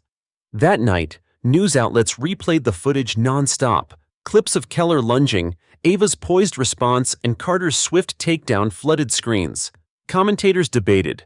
Was this proof the DA was under siege by a toxic culture, or evidence she was provoking unrest? In living rooms across the city, families argued. Some hailed Ava as fearless, others muttered that she was out of control. But one thing was certain. No one could look away. At the DA's office, Ava and her team regrouped. Riley scrolled through trending feeds. Hashtag Stand with Sinclair is everywhere, but so is Hatch the Blue. It's tearing the city in half. Daniels, arms folded, shook his head. Keller gave us a gift. His meltdown shows the jury what Marcus lived through. Rage, intimidation, violence. It proves this isn't about politics. It's about who has the right to abuse power. Ava leaned back, exhaustion tugging at her. Then tomorrow, we press harder. We put Doyle himself under the light. Her team exchanged wary glances. Putting a defendant on the stand was always a gamble, but Ava knew it was necessary. Meanwhile, Keller sat in a holding cell, his wrists cuffed, his eyes burning with humiliation. Other detainees whispered about him, the fallen cop, the viral face of disgrace. He clenched his teeth, vowing revenge. "This isn't over," he muttered. Across town, Doyle poured another drink in his apartment, anger twisting in his gut. He had counted on Keller to be a weapon, not a liability. Now Keller's meltdown only made him look worse. For the first time, Doyle felt the ground truly shifting beneath him. As midnight settled, Ava stood at her window, staring at the courthouse lights. The city below still hummed with unrest, but the footage of the day replayed in her mind. Keller's fury, her calm words, the eyes of the jury watching everything. She whispered, steady as steel, "One step closer." And across the city, Doyle whispered the same words, but his voice dripped with venom. The courthouse loomed larger than ever the next morning. Metal barricades extended farther down the street, holding back the restless tide of protesters. Police officers lined the perimeter, their radios crackling as helicopters thudded overhead. Inside, the atmosphere was brittle. Every juror looked weary, yet determined. Every reporter poised their pens. Ava took her seat at the prosecution's table, her files stacked neatly, her resolve hard as stone. Carter leaned in and whispered, "Today's the day. You've got him cornered." Across the aisle, Doyle adjusted his tie, his expression carved from ice.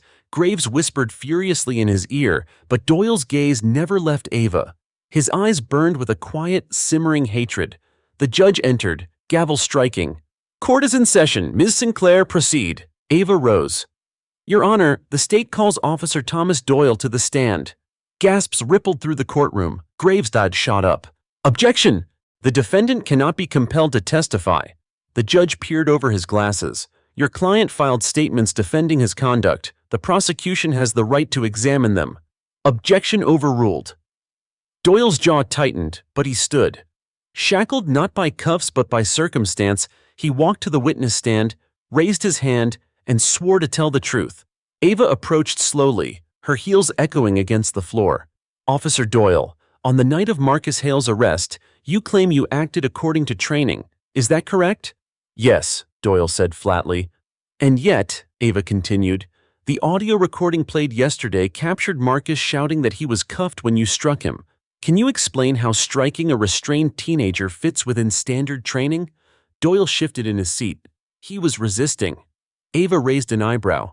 Resisting? With his hands behind his back? The jury leaned forward, waiting. Doyle's lips parted, then closed again. Graves whispered urgently, but the damage was done. She pressed harder. Officer Doyle, are you aware that at least 6 complaints of excessive force were filed against you in the last 5 years? Doyle scoffed. All dismissed. Baseless claims from criminals. Ava held up the analyst's documents, the redacted files glowing on the courtroom screen. Dismissed or buried. Records show reports disappearing after they reached your precinct commander. Convenient, isn't it? Graves barked, Objection! Overruled, the judge said, eyes narrowing. The jury scribbled notes. A veteran juror shook his head slowly. Doyle grew defensive, his voice rising. You don't know what it's like out there. Every night's a war zone. Split-second decisions. Ava cut in, her tone sharp. And that justifies beating a cuffed teenager? Or intimidating witnesses like Ms. Jennings? Or silencing complaints until they vanish? The silence in the courtroom was deafening. Doyle's chest heaved, his mask of control slipping. Finally, Ava stepped back. No further questions. Gravestad scrambled to repair the damage. He painted Doyle as a man under impossible pressure, a scapegoat for political gain. My client is being sacrificed for headlines, he told the jury. This isn't justice, it's theater. But the jurors' faces were unmoved. The audio, the injuries, the witnesses, they couldn't be erased with words. During recess, Ava stood in the hallway, the press swarming. Did you break him? One reporter shouted. Ava replied evenly, We didn't break him, the truth did. Behind her, Carter scanned the crowd. Keller wasn't there. For the first time in days, his absence felt louder than his presence. Across town, Keller sat in a darkened bar, watching the trial unfold on a TV above the counter. Doyle's stumbles replayed, his hesitation broadcast to millions. Keller gripped his glass so hard it cracked. They're killing him, he muttered, and I'm just sitting here. He pulled out his phone, typing furiously. A network of old contacts lit up, names tied to bars, garages, and back alleys. He was building something piece by piece, rage by rage. Back in the courtroom, Ava called Marcus's mother to testify. A hush fell as she stepped to the stand, her eyes red but steady. My son came home that night broken, she said softly. Bruises on his face, his rib cracked. And all he kept saying was, I didn't do anything. Tears slid down her cheeks, but her voice never wavered. That's why I'm here. Because no mother should have to see her child treated like an enemy by the people sworn to protect them. Even the jurors who had seemed skeptical earlier wiped at their eyes. When the day adjourned, Doyle slumped in his chair, sweat soaking his collar. Graves packed papers angrily, muttering under his breath. Ava walked out under a storm of flashes, her words from earlier echoing in headlines across the city. The truth broke him. That night, in her apartment, Ava sat with Carter and Daniels, going over tomorrow's strategy. We've laid the foundation, she said. Now we show the jury the cost of looking away. Carter nodded. And what about Keller? Ava exhaled slowly. He's waiting. And when he moves, we'll be ready. But as she looked out at the city lights, she couldn't shake the feeling that Keller's silence was more dangerous than his rage. The courthouse plaza was a powder keg ready to ignite. By sunrise, barricades sagged under the weight of protesters pressed against them. The chants were louder, angrier. Two sides screaming over each other, their voices rising like a storm. National news trucks lined the street, satellite dishes turned skyward. Everyone knew today would be pivotal. Ava's car pulled up to the side entrance. She stepped out in a dark blazer, Carter and 2 deputies shielding her from the chaos. The air vibrated with tension. Protesters surged against the metal fences, some shouting her name in support, others jeering with venom. As they pushed through, Carter's voice was low but firm. "Keller's out on bail. We don't know where he is." Ava nodded, her face steady though her stomach twisted. Keller's silence was unsettling. His rage had always been loud, visible. Now it was like a storm cloud hanging just out of sight. Inside, the courtroom brimmed with tension. Reporters scribbled, cameras clicked, the jury filed in with tight lips and tired eyes. Doyle sat rigid at the defense table, Graves whispering frantically beside him. He looked smaller today, less like a cop in control, more like a man trapped in a cage. The judge entered, his gavel slamming down. "Court is in session."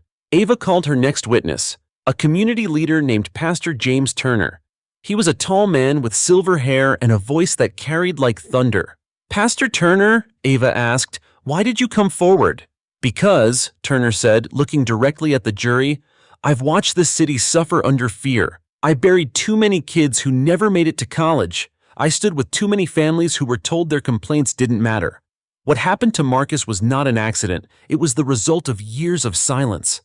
His words rolled through the courtroom, heavy as stone. Jurors scribbled furiously, and Doyle shifted uncomfortably. When Graves cross-examined, he sneered.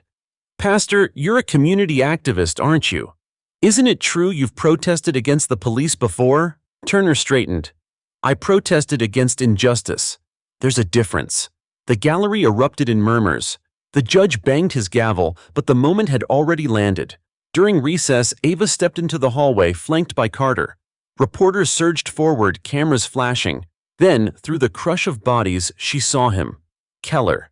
He stood at the far end of the hall, hood pulled low, his stare fixed on her like a predator sizing up prey. His lips curled into a thin smile before he melted back into the crowd. "Did you see that?" Carter hissed. "Yes," Ava said, her pulse racing. "He wants me to know he's here." Security rushed to sweep the building, but Keller was gone. Back in the courtroom, the tension thickened. Ava pressed on, calling more witnesses, each piece of testimony hammering Doyle's credibility. A forensic tech explained how the bruising patterns on Marcus's body matched strikes delivered while restrained. A school counselor testified to Marcus's trauma since the assault, his nightmares and panic attacks. The jury leaned forward, listening intently. The wall around Doyle was cracking brick by brick, but outside the courthouse, Keller stirred the other storm. Videos began surfacing online, clips of him rallying small groups of Union loyalists, vowing to defend the badge no matter the cost. His words were raw, dripping with anger. By afternoon, hashtags exploded. Stand with Doyle clashing against #Justice for Marcus. The city was splitting in two. That evening, Ava returned to her office, exhausted but unbroken. Riley burst in, laptop open. "It's bad. Keller's live streaming again. He's calling you a traitor, says you're destroying law and order." On the screen, Keller ranted in a dim parking lot. His eyes were wild, his voice ragged. "She thinks she can humiliate us, drag our names through the mud.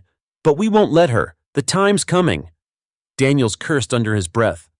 "That's not just bluster, he's rallying them." Carter looked at Ava. "We can increase security, triple it if we have to." Ava shook her head slowly. "He wants me scared. I won't give him that. Tomorrow, we put Doyle's choices front and center, and Keller will see that no tantrum can stop the truth."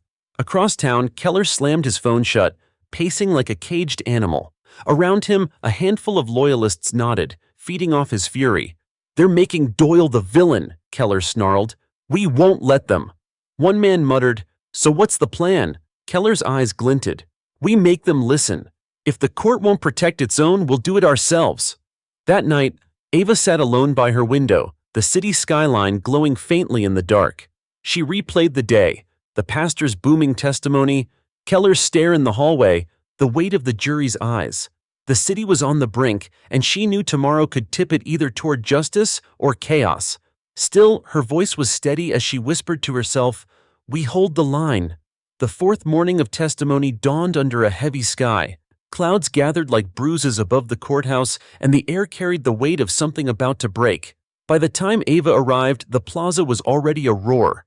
Protesters swelled in numbers, their chants colliding in a deafening chorus.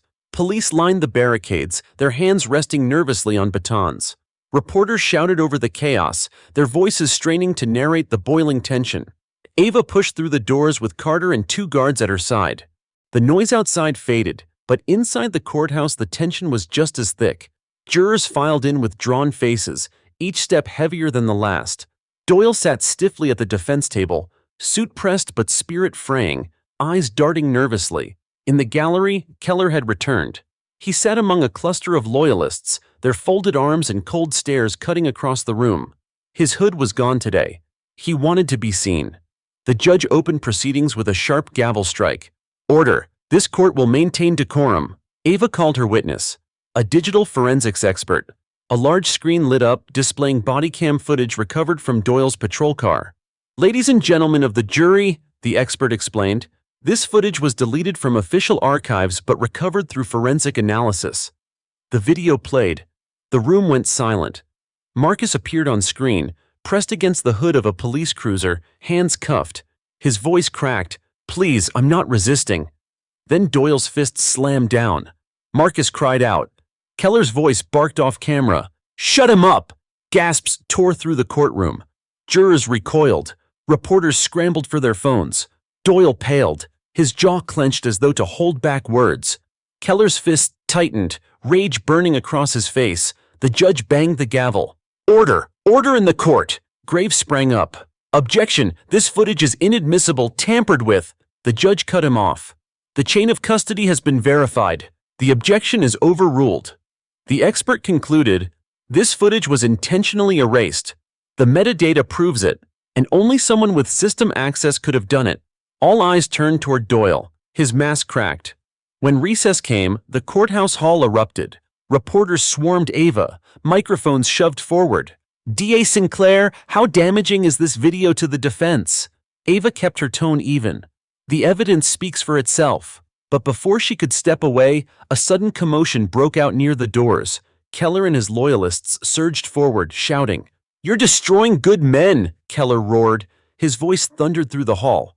Security scrambled, trying to hold them back. In the chaos, a bottle flew, shattering against the marble floor. Screams echoed, cameras flashed, deputies dragged Keller toward the exit. His voice carried above the uproar. "This isn't justice, it's war!" The footage streamed live. Within minutes, the clips flooded social media. Keller's red face, his fury, the bottle smashing. The hashtags #justice for Marcus and #backtheblue trended side by side, a digital battlefield reflecting the streets outside. Back in the courtroom, the jury returned visibly shaken. The judge's gavel cracked again. "This trial will not be derailed by theatrics." Ava pressed on, calling Marcus himself to testify. The young man walked slowly to the stand, shoulders tense, eyes scanning the room. He sat down, swore the oath, and faced the jury. "Marcus," Ava said gently, "tell us what happened that night." His voice trembled but grew steadier as he spoke. "I was walking home from my friend's place. Doyle's car pulled up. He said I looked suspicious. Before I knew it, I was cuffed. I kept saying I wasn't resisting, but he hit me anyway. And Keller..." He laughed. The jury hung on every word. Even reporters lowered their pens, caught in the weight of his testimony. "And how has this changed your life?" Ava asked. Marcus swallowed hard. "I don't sleep right. Every time I see a patrol car, I freeze. I don't feel safe in my own city. And all I ever wanted was to live." Tears welled in his mother's eyes in the gallery. A juror wiped his cheek. Graves attacked on cross-examination, trying to paint Marcus as exaggerating.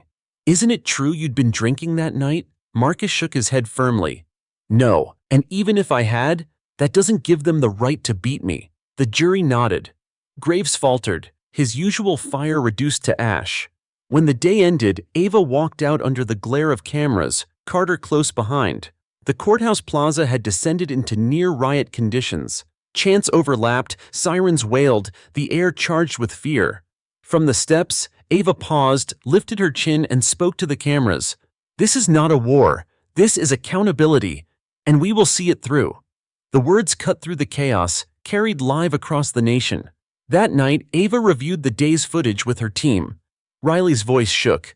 The video went viral. Tens of millions of views. People are calling this trial the turning point. Daniels frowned.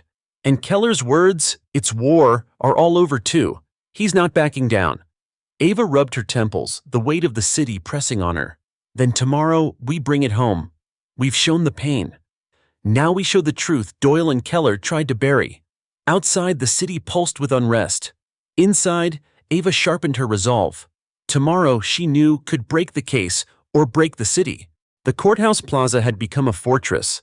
Overnight, concrete barriers appeared and armored vehicles idled at the curb. National Guard units were stationed discreetly nearby, their presence a chilling sign of how far the city had spiraled.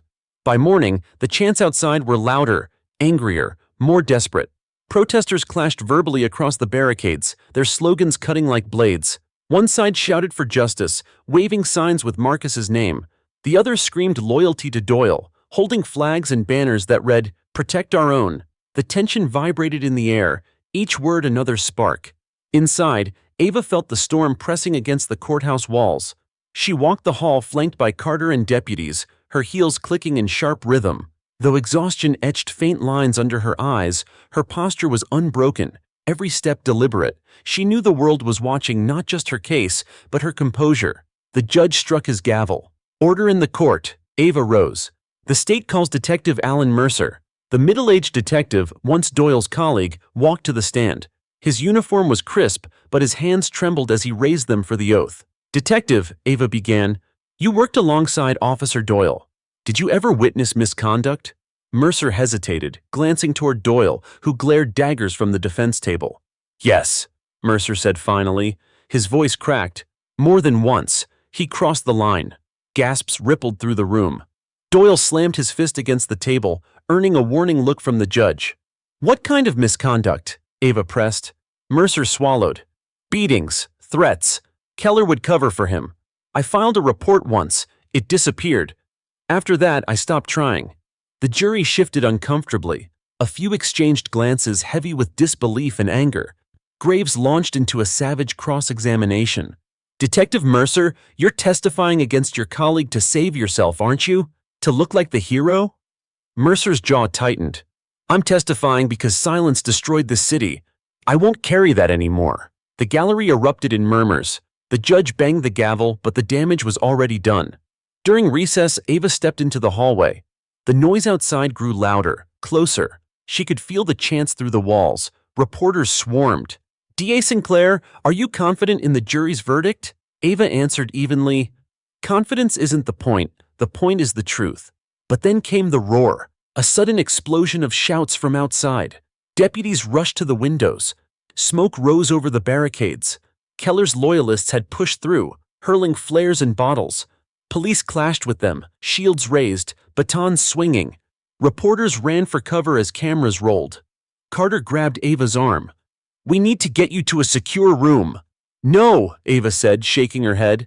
"If I hide, Keller wins. I finish this trial." Her voice cut sharp, slicing through fear. Carter clenched his jaw but didn't argue. Back in the courtroom, the judge looked grave. "This court will proceed despite disturbances outside. Any further disruptions will not affect the jury's duty." But the jurors were pale, shaken by the sounds filtering through the walls, sirens, shouts, the thud of riot gear. Still they remained. Ava called her next witness, Marcus's doctor. The physician explained the extent of his injuries: fractured rib, concussion, bruises consistent with multiple blows. "He could have died," the doctor said. The jury listened in silence, some clenching their pens so hard the plastic cracked. Meanwhile, Keller's voice thundered outside. Live streams showed him shouting through a megaphone, his face twisted with rage.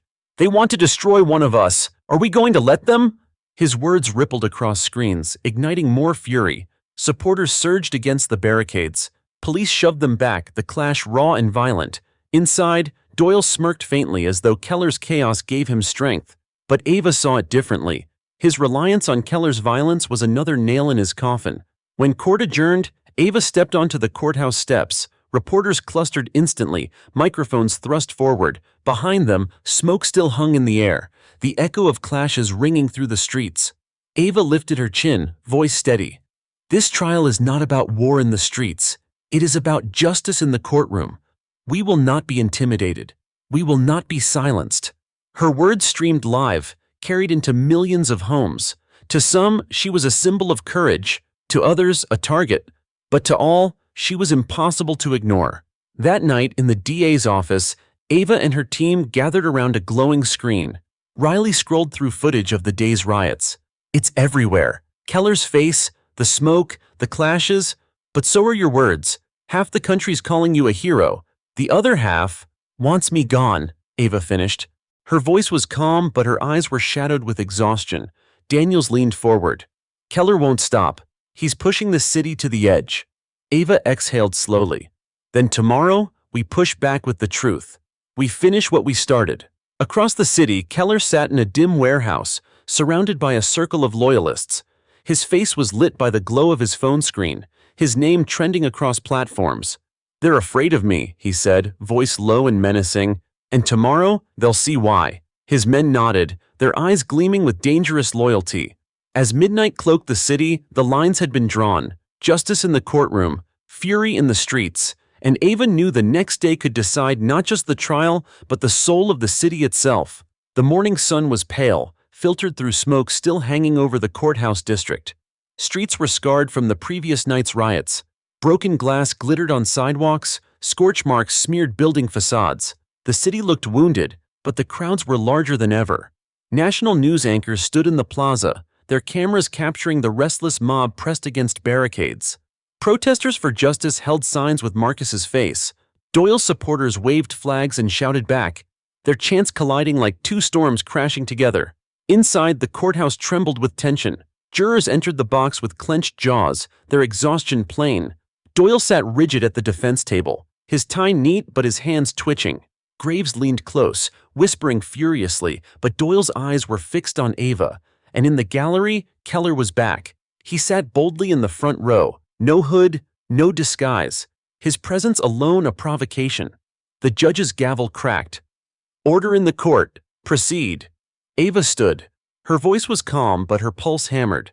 The state calls Dr. Lillian Hayes, psychologist. The tall woman approached the stand, her posture firm, her eyes steady. She swore the oath and faced the jury. Dr. Hayes, Ava began, you've evaluated Marcus Hale since the assault. What did you find? Severe post-traumatic stress, Hayes said. Nightmares, hypervigilance, emotional withdrawal. Marcus has lived in constant fear since that night. She paused, letting her words sink in. He has the symptoms of someone who survived combat, except his battlefield was his own city street. The jury shifted, some leaning forward, others shaking their heads in disbelief. Graves rose for cross-examination.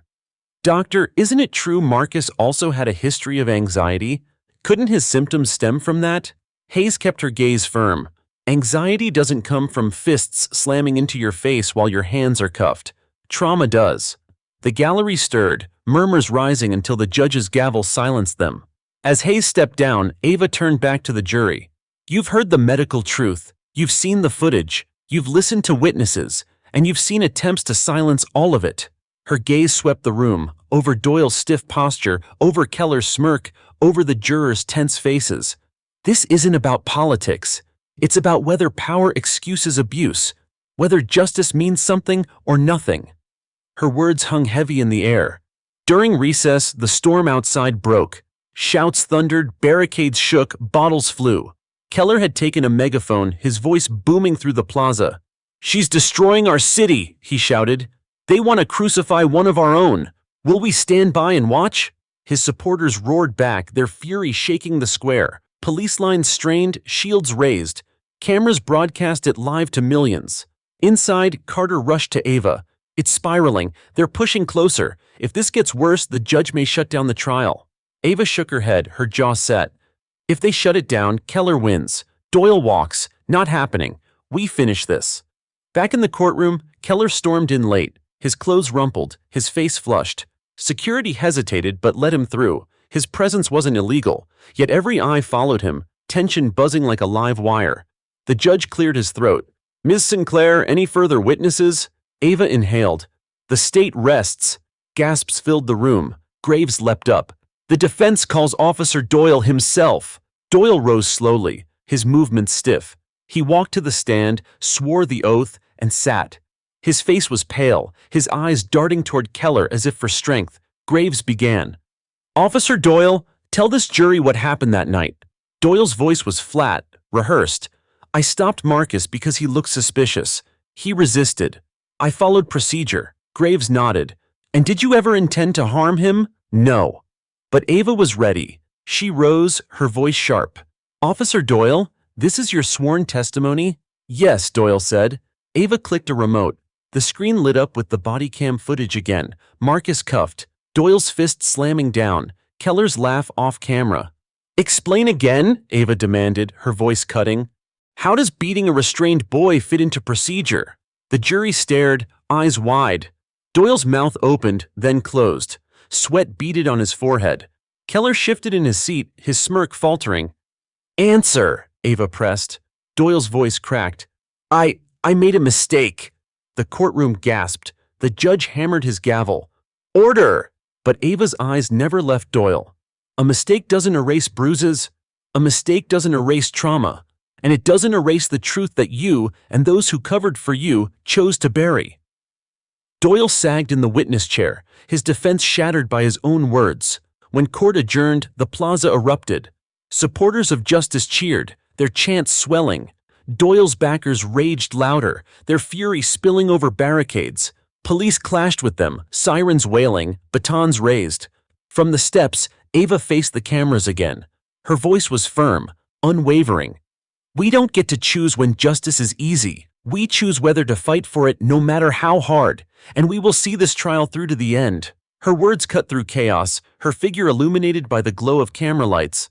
That night, Ava sat in her office, exhaustion pulling at her shoulders. Riley updated her in a trembling voice. "The footage is everywhere again. Doyle admitting a mistake, it's trending worldwide." Daniels added grimly, "But so is Keller. His speech is going viral. He's daring the city to break." Ava rubbed her temples, staring at the city lights beyond her window. "Tomorrow," she whispered. "Tomorrow, we end this." And across town, Keller raised a glass in a smoky warehouse, his men cheering. "Tomorrow," he growled. "We show them who really runs this city." The city held its breath. From dawn, crowds swarmed the courthouse, spilling into side streets, their chants shaking windows. Some prayed, some shouted. Some simply stared at the looming stone building as if it alone could answer the question hanging over them. Would justice finally come? Inside, the atmosphere was suffocating. Jurors filed in with grave faces, the weight of the city on their shoulders. Doyle sat hunched at the defense table, sweat beading his temple, eyes fixed on the floor. Graves whispered in his ear, but the once confident attorney looked shaken. Ava sat tall at the prosecution table, her files neatly stacked though she no longer needed them. Carter leaned in. "This is it." She nodded once, steady. The judge's gavel cracked. "Court is in session. Has the jury reached a verdict?" The foreperson stood, voice steady though her hands trembled. "We have, Your Honor." She handed the folded slip to the bailiff, who delivered it to the judge.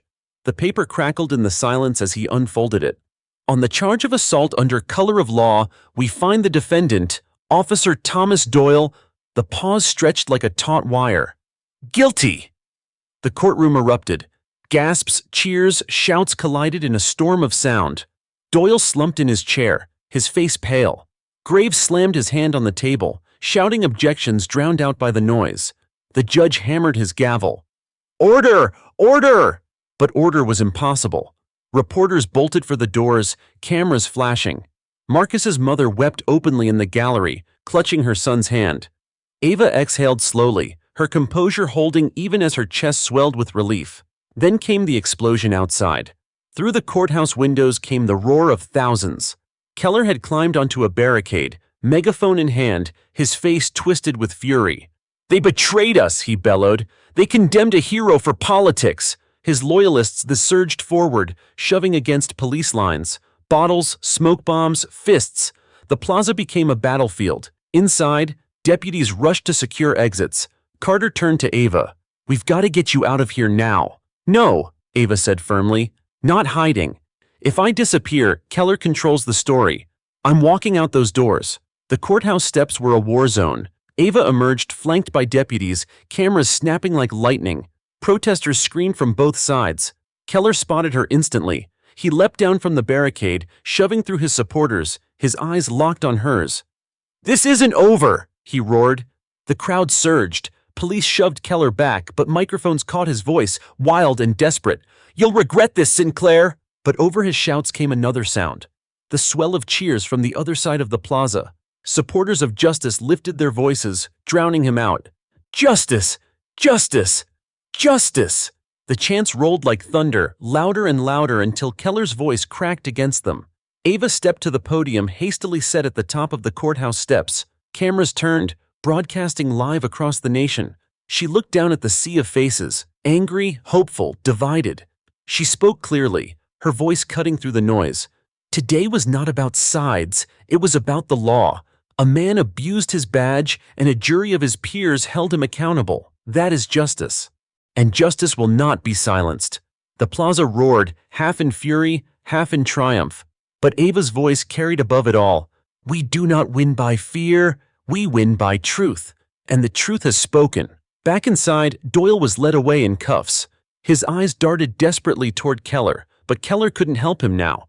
The cop who once sneered, who once thought himself untouchable, was just another convict shuffling toward a cell. Marcus sat quietly in the gallery, his hand trembling in his mother's. Tears streamed down his face, but for the first time in months, they weren't from fear. "It's over," he whispered. His mother squeezed his hand. "No, baby, it's just beginning. For all of us." Later that night, Ava sat in her office, the city still echoing with unrest. Carter leaned against the doorway. "The streets are rough, but people are saying your words calmed them. You gave them something to hold on to." Ava looked out the window at the glowing skyline. "Justice is messy, but it's worth the fight." Her phone buzzed. National headlines lit the screen. DA Sinclair delivers historic conviction. Clips of the verdict, her speech, the chants outside, all spreading across the country. Carter crossed the room and smiled faintly. "You realize you're not just a prosecutor anymore. You're a symbol."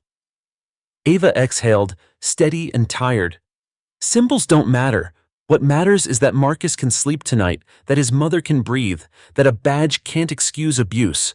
Across town, Keller sat in a warehouse surrounded by his dwindling loyalists.